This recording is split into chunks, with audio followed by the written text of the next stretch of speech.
Good morning, officer, soldiers on parade, ladies and gentlemen. It's a real privilege for me to be here today. I've done some of these parades before, and I find them nothing short of inspirational each time I come. I promise to be brief. First of all, I have a duty. I'm the inspecting officer today, and I'm to report back on the parade. I understand it's the parade commander's first parade, and he has done well.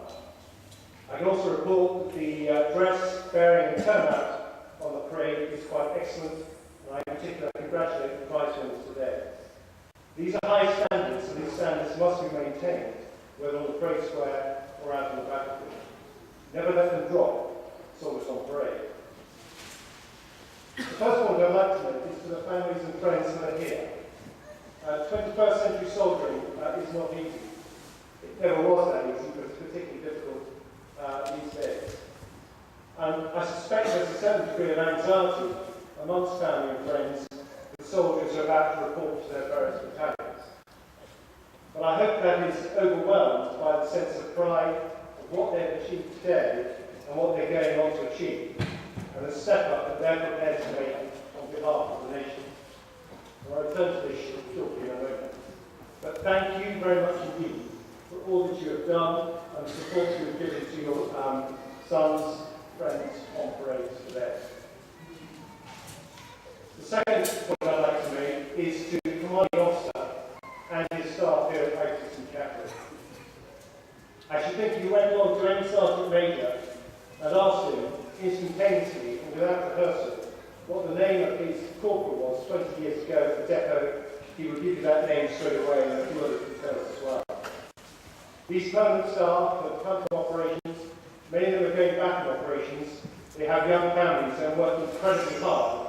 I know as a former commander of usual training, they work incredibly hard to achieve the standards you've seen before you today. And I salute what they do, both here and back in their battalions. My final point really is for the soldiers on parade, and the most important of all on this particular day. I remember standing where you were quite some time ago now, not remembering a single thing the inspecting officer said to me. But I want you to remember, and I will ask you when I see you briefly after lunch what I said, so please listen in. There are two things I would like you to remember, and I'm sure that they've been emphasised throughout your time here at ITC and Catterick. The first one is always maintain a sense of humour, and the other one is look after your mates. They're both life qualities, but they're doubly important in the British Army. Humour has its place, and looking after your mates also requires at times a degree of moral courage. But both are really important to get the very best out of the profession that you have chosen.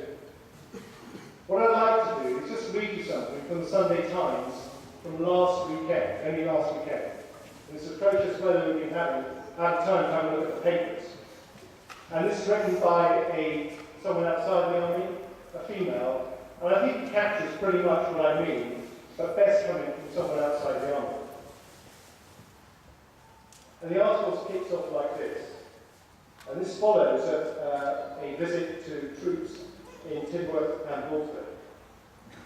Ask the soldier what he likes best about his job. He won't mention guns, tanks, or any of the boys' own hardware that might have attracted him to the job in the first place. Humour, he'll probably say, and friendship.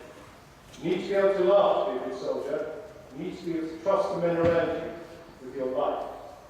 In an age when surface glitter, the ability to look thin, sing more or less in tune, or kick a ball around the field are prized above everything else. There's something pretty awesome about men who are soldiers. He goes on to say, and those in front of you will like this bit, and let's face it, there's something pretty sexy about a physically confident, utterly competent man, brave and big-hearted enough to serve his country. Goes on to say, when talking about friendship, it's much more than friendship, it's brotherhood. In my experience in the army, this is what it's all really about. Get those two bits right, a sense of humour, and looking after your mates in your chosen profession, and you will have the time of your life with friends who will last a lifetime. So do look after each other when you go back to your future travels. Many congratulations to all of you today. Really well done, and good luck in the future. Thank you.